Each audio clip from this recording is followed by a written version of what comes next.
histórica manifestación de jóvenes en el rectorado de la Universidad Nacional de Asunción.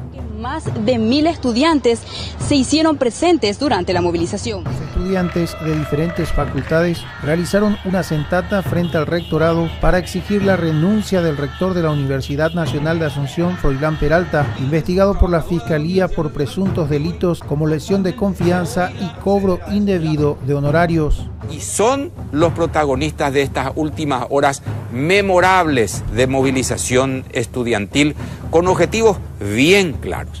Piden fin de la corrupción y piden mejor calidad en la educación.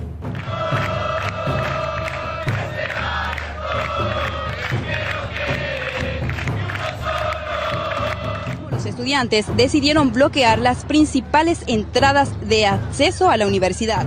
Estudiantes de varias facultades de la Universidad Nacional de Asunción, esto es en Paraguay, tomaron la sede del rectorado de la UNA con 36 miembros del Consejo Superior Universitario dentro del edificio. Los estudiantes universitarios aseguraron que las movilizaciones se realizarán de manera permanente hasta lograr la salida del rector de la UNA. El Consejo Superior Universitario de la Universidad Nacional en asamblea decidió aceptar la petición de permiso por parte del rector Froilán Peralta y por unanimidad resolvieron solicitar su renuncia. Al respecto, los estudiantes que permanecen en la casa universitaria dijeron que no se moverán del lugar hasta que éste presente su renuncia. El pedido de los alumnos de la Universidad Nacional de Asunción de renuncia del rector Froilán Peralta se extiende a las filiales del interior del país.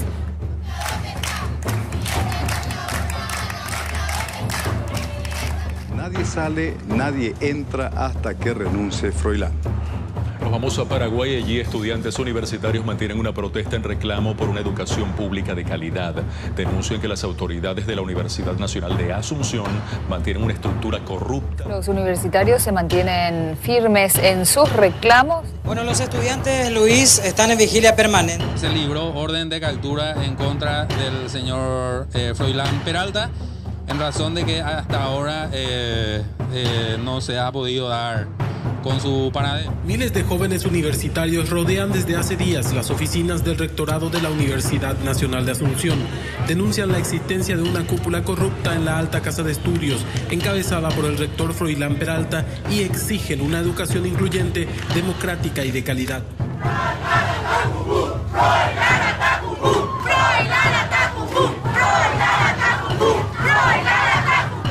En Paraguayos, los estudiantes de la Universidad Nacional de Asunción suspendieron la asamblea prevista para este jueves tras la renuncia y encarcelamiento del rector Froilán Peralta, acusado de hechos de corrupción. Por su parte, el Consejo Nacional de Educación Superior decidió por unanimidad intervenir la UNA desde el próximo de octubre.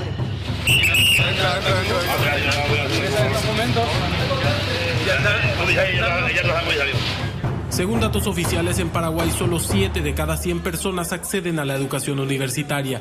Para los estudiantes, el dato refleja una crisis que exige reformas que apunten a una educación pública, gratuita y de calidad.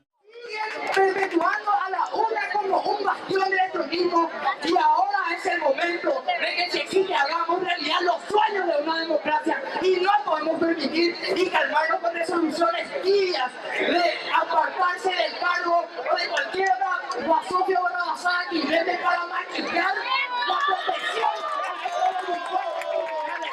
Hasta la renuncia, compañeros, de este delincuente criminal saqueador.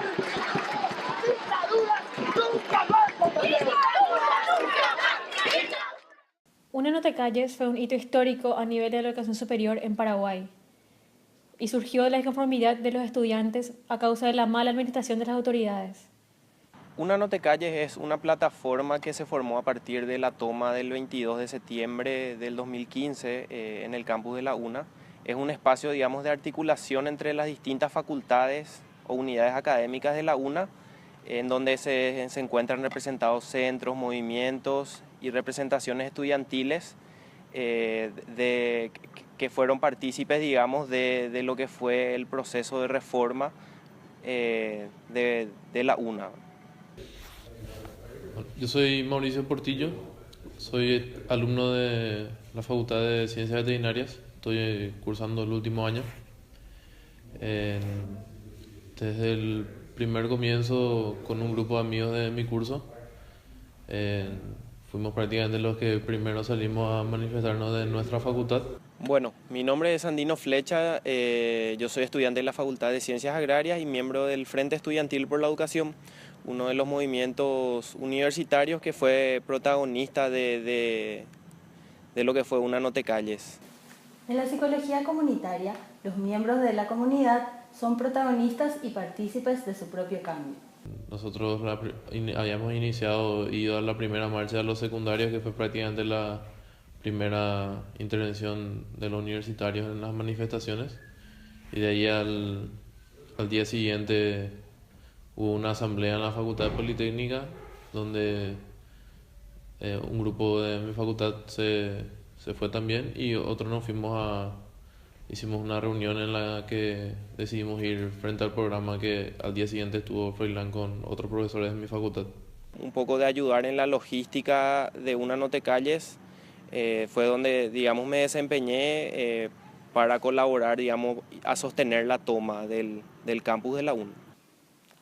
Es así como mediante sus inquietudes y necesidades, estos estudiantes iniciaron el movimiento Una No Te Calles, con el propósito de conseguir sus metas como comunidad, en este caso una comunidad estudiantil. Hubo impacto mediático de parte de los universitarios en este tema y fue ahí más o menos que se difundió mucha información y se supo que había gente que ya estaba manifestándose y se nos entrevistó, entonces dijimos todo lo que nos parecía y como teníamos varios conocidos ahí dentro mismo de la facultad, entonces esa misma gente que también sabía lo que estaba pasando ya se animó también a salir, y esa misma noche fue que habíamos convocado para el día siguiente a una vigilia y ahí empezaron las vigilias hasta que duraban prácticamente un mes aproximadamente.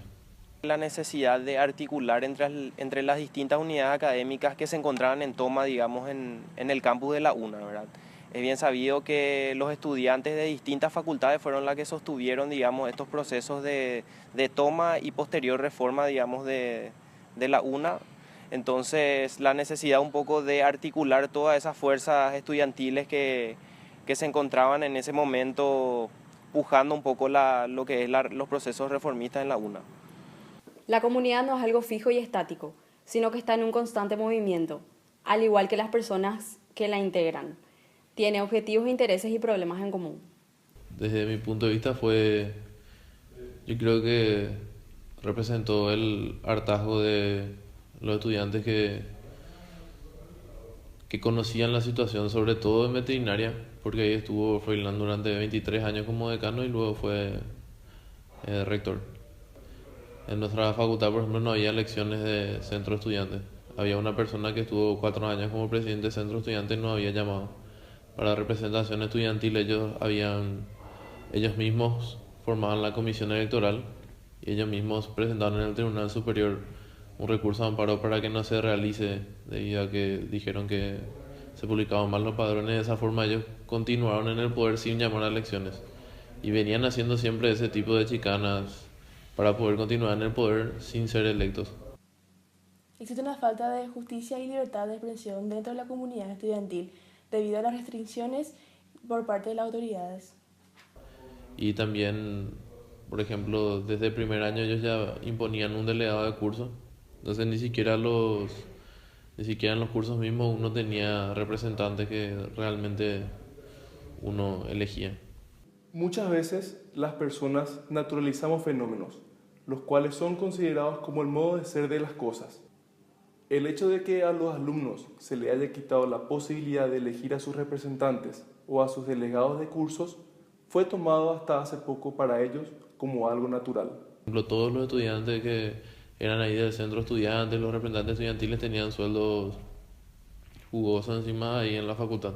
Inclusive los asambleístas que habían votado por el rector tenían todos sueldos en la facultad. Entonces eso fue también lo que a la gente cuando conocieron esa realidad y supieron de eso, es lo que también a mucha gente le hizo que se levanten.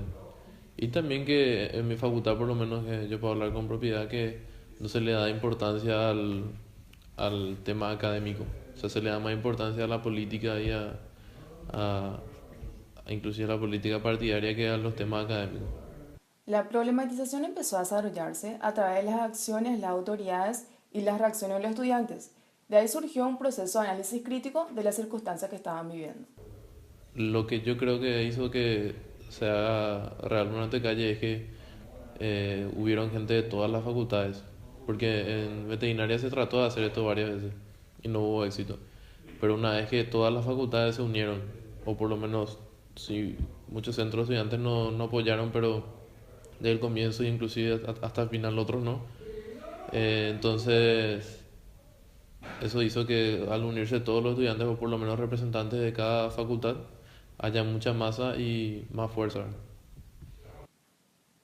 Cuestionaron las explicaciones que le daban acerca de las circunstancias, sobre todo la falta de importancia a su formación académica. Debido a la necesidad de sostener fundamentalmente la toma, ¿verdad?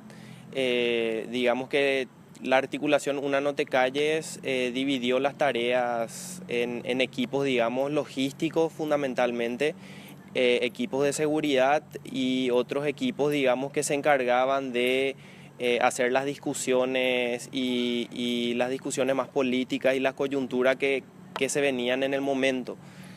Eso era por una cuestión de querer sostener, digamos, el proceso o el hecho político que implicaba la toma del campus. En la Facultad de Química se organizó porque ellos tienen una cocina ahí.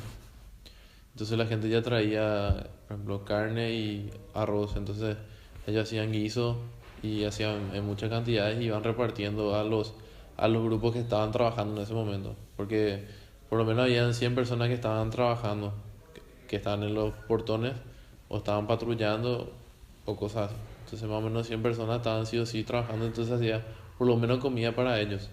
Fundamentalmente los problemas surgían a cada rato, ¿verdad? Era un apagar de incendios constantemente. Y como era todo un desafío, digamos, el problema organizativo para el grupo, yo creo que a pesar de eso, digamos, se supo sobrellevar. Por ejemplo, cuando surgía un problema de tipo de seguridad, qué sé yo, había una quema de archivos en donde de repente había que recurrir a ese lugar con urgencia y no había compañeros que se encarguen de la seguridad. En ese momento se reclutaban compañeros de otros equipos o se veía o se llamaba gente de manera urgente, entonces los compañeros acudían rápidamente, ¿verdad?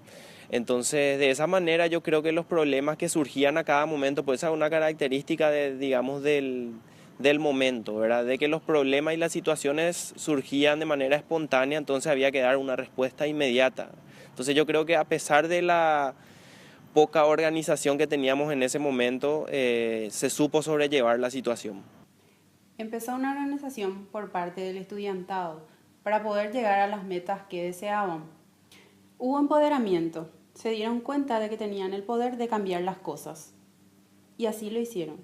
Pero posteriormente, una vez levantada la toma, digamos que la plataforma se transformó en un espacio, digamos, de articulación ya en torno a lo que son las reformas de los estatutos de la UNA por un lado y por otro lado lo que implica la depuración o el saneamiento de la UNA, porque es bien sabido que seguían los casos de planillerismo, de corrupción. Entonces, en ese sentido, las unidades académicas empezaron a conformar distintas comisiones de estatuto o comisiones interestamentales para, digamos, abordar estos temas de reforma de estatuto y saneamiento de la universidad. La noche después de ir al programa donde estuvo Froilán, donde salimos en la prensa, hicimos la página y lanzamos el comunicado, ¿verdad? Y cuando yo me fui a esa reunión ya había un grupo más o menos prácticamente representantes de cada facultad que ese fin de semana se fueron organizando. O sea, por lo menos 1 o 2 representantes de la facultad, si es que el centro no estaba presente, había algún representante ahí. Entonces así prácticamente nos organizamos y después ese grupo que empezó se mantuvo prácticamente hasta el final. Después se unieron personas, pero los que estuvieron en el comienzo no salieron, ¿verdad? Siempre se mantuvieron ahí en el grupo que al final se llamó Mesa Coordinadora General, porque ahí están todos representantes de todas las facultades y no solo los centros estudiantes, sino inclusive personas independientes que no respondían a ningún movimiento. Entonces nosotros, cuando se armó ese grupo, Habíamos hecho un grupo de WhatsApp y nos reuníamos cada 2 o 3 veces al día inclusive, en distintas partes del campus. Como estábamos todo el día en el campus, entonces hacíamos reuniones en alguna facultad que tenga disponible un aula o su centro estudiante o algo así. Entonces cada movimiento que íbamos haciendo, íbamos y tomábamos una decisión así en conjunto.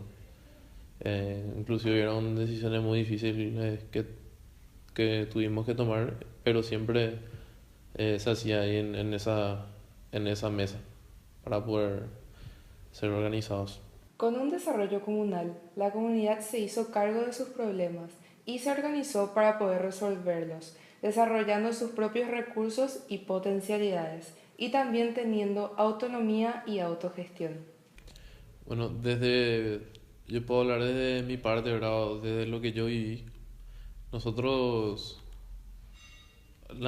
empezaron a salir publicaciones primero en el diario Última Hora de lo que iba pasando, de que estaba la novia de la hermanita que estaba en el colegio, y después la parentela de la novia de Froilán, y empezó a salir eso, y mucha gente, o prácticamente nadie se animaba a siquiera compartir o a dar me gusta o a hablar de eso, porque hubieron experiencias el año pasado, por ejemplo, 3 muchachos que publicaron el sueldo del decano entonces, que era Froilán, y no se le permitió terminar la facultad. Cuando la gente empezó a ver las publicaciones, prácticamente nadie se animaba siquiera a compartir, ¿verdad?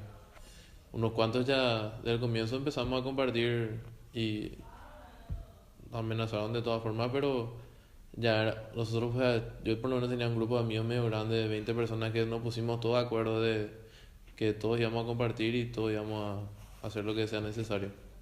Pero la mentalidad de todo era prácticamente no terminaba la facultad si hacía eso, o por lo menos te hacían la vida imposible. Indefensión aprendida, ya que los alumnos aprendieron a vivir con el miedo de que no podrían cambiar la situación en la cual ellos estaban viviendo, ya que no tenían el control de sus vidas, en este caso académico. Y cuando la gente empezó a ver todas las publicaciones y empezó a interiorizarse y saber todas las cosas que estaban pasando, como que ahí se empezó a calentar el ambiente, pero nadie se animaba a hacer nada. Fue más o menos 15 días por ahí de publicaciones continuadas sobre el tema de la UNA. Recuerdo que un grupo estábamos de guardia en el hospital y terminamos y nos fuimos a la marcha con los secundarios, y después de eso dijimos así, vamos al rectorado ahora, vamos a ver qué hay. Nos fuimos entre 30 personas de veterinaria. Nos fuimos frente al rectorado, compramos bombas, algo así, y le escribíamos a todo el mundo para que venga. Y empezó a venir gente, y después escribimos a amigos de otras facultades, así de ingeniería, politécnica, y empezaron a venir también. Y esa noche creo que, hasta la noche habremos estado entre 50 por ahí, después empezaron a sumar gente. Y habremos sido en total 300 personas, algo así esa noche. Y después los días siguientes sí empezó a unirse más gente, y después, como había comentado antes, nosotros en el noticiero del domingo, el viernes fue la marcha de los secundarios y el domingo fue cuando estuvo Froilán en el programa. Y nosotros habíamos convocado para el día siguiente a una vigilia esa noche, frente al rectorado. Bueno, los principales problemas básicamente era el problema organizativo, ¿verdad? Como proveníamos de distintas facultades y de repente no éramos todos compañeros por un lado, y por otro lado era una cuestión, digamos, cultural del estudiantado que por primera vez se expresaba organizativamente, digamos, para sostener este tipo de actividad, porque recordemos que es un hecho histórico que nunca se había hecho, digamos, en la historia del país. Entonces era una primera experiencia, y la organización y contener, digamos, a toda esa masa de estudiantes de distintas facultades era todo un desafío. Y hubieron muchos sucesos. También un evento que sí fue una decisión muy difícil en el grupo que organizaba fue el tema de que cuando tuvimos que decidir, cuando empezamos a cerrar los portones, fue algo muy difícil porque mucha gente decía que no, Y aparte hay gente que estaban los profesores, los funcionarios que no se metían tanto. Entonces, esa era como una medida de presión porque Froilán no aparecía, no se reportaba, no renunciaba. Iban pasando ya 2 días, 3 días. Y la gente se quedaba a dormir ahí. Y todos pensaban, o sea, nosotros por lo menos que estábamos en el grupo, la gente no va a aguantar 2, 3 días más. Al final fueron casi un mes de que la gente se quedó a dormir ahí, pero entonces había que hacer, o sea, teníamos que hacer medidas de presión para tratar de conseguir el objetivo porque no había resultado. El viernes, creo que después de ese miércoles, el viernes salió la imputación de Froilán y su orden de captura. Y ahí él llevó su renuncia. Ahí recién renunció el vicerrector y nosotros habíamos hecho una asamblea y pedimos la renuncia de todo el consejo directivo de nuestra facultad después de que renunció Froilán. Y renunciaron todos, son 12, o sea, tal decano, vicedecano, 5 docentes, 3 estudiantes y 2 no docentes, y pedimos la renuncia de todos. Y eso también fue conseguir la renuncia de todos, teníamos que ir a hacerle firmar, todo eso. Los miembros participaban de forma activa, tomaban decisiones y establecían medidas que afectarían el futuro de la educación de todo un país. Realmente, entre 2 compañeros estábamos ahí en esa, inclusive éramos más 4 por ahí, que estábamos en esa mesa coordinadora, así es que yo no podía ir, se iba él, y nos turnábamos en los casos que no podía, pero generalmente fui yo el que estuve más en esa organización. Y yo creo que como fuimos los primeros que salimos a manifestarnos y como que yo fui el primero que me fui a hablar con los de la otra facultad, o sea, esa vez en agronomía, que me fui a hablar con el centro y en mi casa acá mismo habíamos hecho la página de una nota de calle, nos quedamos hasta las 4 de la mañana haciendo y lanzamos el comunicado. Entonces como que de parte de veterinaria y como proactivamente yo me acerqué a las otras facultades que no es que me eligieron ni nada, pero yo tampoco sabía que tanta gente veterinaria estaba involucrada ni en quién podía confiar y eso. Entonces como que yo proactiva, o sea, por mutuo propio me acerqué a la organización, ¿verdad? O iniciamos la organización con la otra facultad, junto con otro compañero y algunos de cursos menores. Yo considero más bien que fue un proceso colectivo en cuanto a la toma de decisiones y a las acciones que se hicieron en ese hecho histórico, digamos, ¿verdad? Yo creo que todas las acciones que se fueron dando se realizaron previa consulta a todos los compañeros en asambleas históricas que se hicieron en las facultades. Entonces yo creo que Una No Te Calles tuvo esa característica de que no tenía líderes natos, sino que era más bien un proceso de construcción colectiva del proceso, ¿verdad? Se produjo un cambio de chip en los estudiantes, que tuvo como resultado un proceso de desideologización, mediante la construcción y reconstrucción de un conocimiento integral, por el cual comprendieron la situación que estaban viviendo. Bueno, siempre se mantuvieron reuniones periódicas de esa mesa coordinadora general para tratar de todos juntos apoyarnos en las distintas causas de las facultades. Yo, por ejemplo, ahora, después de todo lo que pasó, se hicieron elecciones de centro de estudiantes y yo quedé ahora como presidente del centro de veterinaria. Y siempre estuve asistiendo a esas reuniones periódicamente.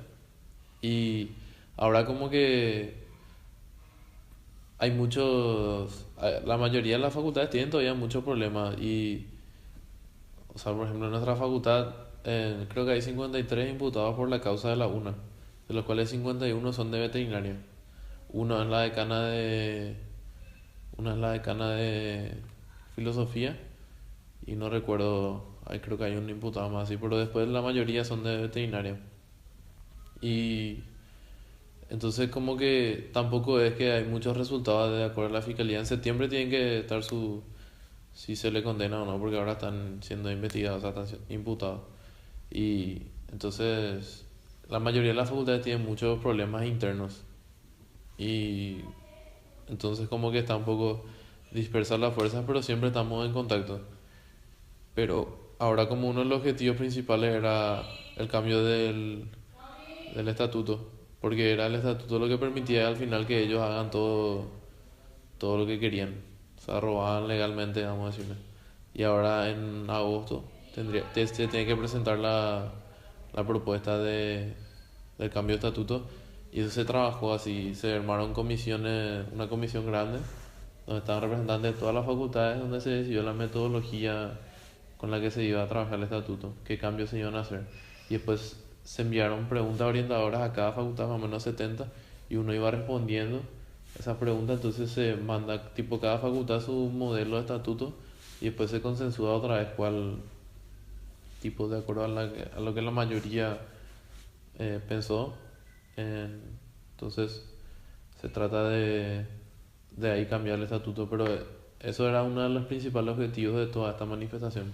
Pero es un proceso largo que va a llevar seguro 3 a 5 años, que cambiar bien el estatuto, porque seguro van a haber errores por el camino que hoy día es que no se ajustan a la realidad actual de nuestro país. Entonces yo creo que para cuando llegue el momento sí otra vez se va a unir fuerzas porque hay mucha resistencia de generalmente los que tenían el poder antes no quieren que se cambie el estatuto. La gente que quiere que siga igual no va a querer que se cambie el estatuto porque entonces no van a poder hacer más lo que quieren, ¿verdad? Entonces cuando llegue el momento de cambiar el estatuto, yo creo que toda la gente va a estar también, o sea, vamos a unirnos para lograr ese objetivo. Porque lastimosamente, sin presión prácticamente no conseguir las cosas. Y cuando el objetivo es claro, la gente se une a la causa. Bueno, las distintas unidades académicas actualmente continúan profundizando sus procesos por un lado, de continuar la depuración de sus facultades, puesto que siguen hoy en día los mismos funcionarios corruptos, planilleros, que continúan, digamos, parasitando las facultades. Eso por un lado, y por otro lado, los estudiantes de las distintas unidades académicas continúan, digamos, discutiendo en sus comisiones lo que respecta a la reforma de los estatutos, que deben presentarse a fin de mes de este junio, ¿verdad?, para, digamos, tener un dictamen final y una aprobación final, ¿verdad? Entonces la expectativa un poco de las distintas facultades es poder llegar a esas dos metas para tener un estatuto terminado que responda a los intereses de los estudiantes. Una No Te Calles sigue en un proceso continuo de transformación, en donde se cumple la característica esencial de una comunidad. Los miembros tienen voz, voto y veto. Los miembros de dicha comunidad tienen un rol activo y participativo.